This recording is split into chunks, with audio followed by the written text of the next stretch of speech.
সময় হয় তখন আল্লাহ বিপদ দেয়। আল্লাহ যখন বিপদ দিবে কেউ সেই বিপদ ঠেকাইতে পারবে না। আজকে এত বড় একটা ভূমিকম্প হয়ে গেছে, আমরা বসাচ্ছিলাম তো সকালে তো সবসময় আমরা নামাজ কালাম পড়ে আর ঘুমাই না, 4টায় উঠি, তখন আর আমরা শুই না, কিন্তু নাস্তা পানি করে আমরা মাত্র বসছি।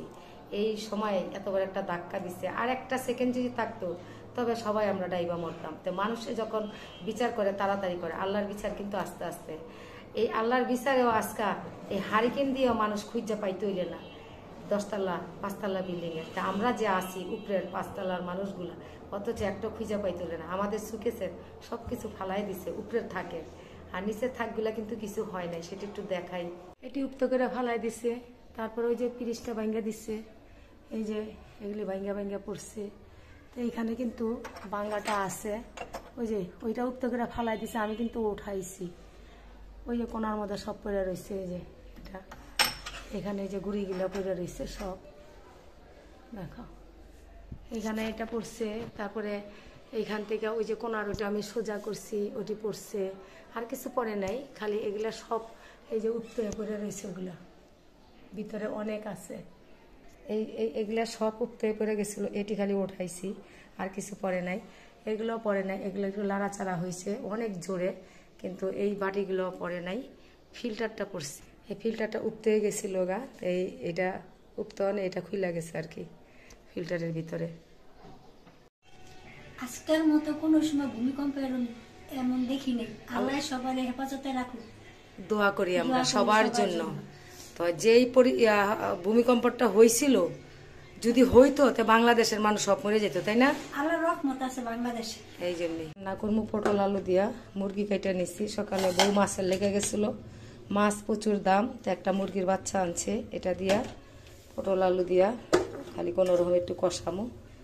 তা গ্যাস এখনো ওঠে নাই, এটা শুটকির ভর্তা বানামো, পানি বসাইছি, শুটকি এটার মধ্যে ধুমো।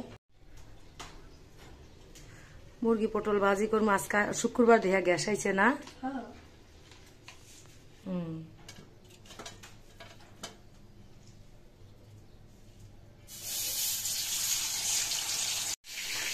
আমার কড়াইগুলা ধোয়া বাকি রয়েছে, অনেক ময়লা পড়ছে কড়াইগুলো। আজকে সব টেমা হইতে গেলি, তাই না? ভূমিকম্প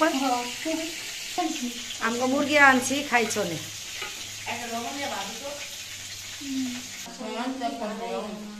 পিয়ালে মুরগি ছাড়া ভাত খাইতো না, এটা কিন্তু মুরগি ছাড়া।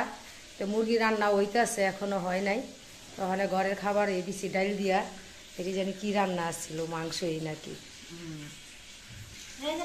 পটল ভাজি আলু ভাজি এটা দুপুরে খাইতে আসি আমরা, শাশুড়ি বউ পিয়ালে, আর মুরগি রান্না করতেছি বিকালের জন্য। খাইতে থাক। আজকে আমাকে ভূমিকম্পে খেল দেখাইছিল, এই সুকেশটারে লড়াই হেলাইছে, লড়াইছে নি ফালাই দিছে উপরে থাকে জিনিস, কিন্তু আল্লাহ অল্পতে আমাদের বাঁচাইছে। হ্যাঁ, এই তো রান্না হইতেছে, নাতিয়ে হুদা ভাত খাইতে চায় না, আর মায়ের মুরগিটা আইনা দিছে, এটা ভাজি করবো। কইতাছে মা ভাজি করেন, কিন্তু পটল আলু দিয়ে ভাজি করবো, পটল আলু দিয়া ভাজি করবো, এটা রাত্রের জন্য। ভাত হইতেছে, জীবনের আমার মনে হয় প্রথম গ্যাস পাইছি, আল্লাহ রহমতে। একটু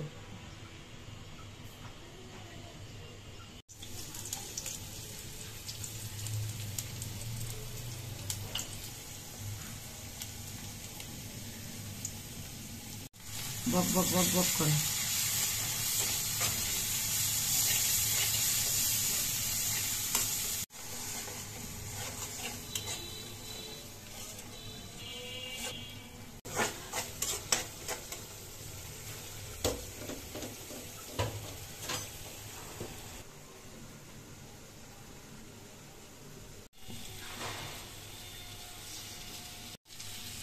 সব খেয়ে লাগে।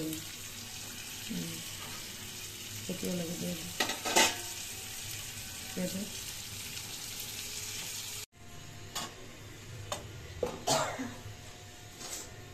তরকারিটা হয়ে গেল, এটা লাড়া দিই নাই, খুব সুন্দর হয়েছে।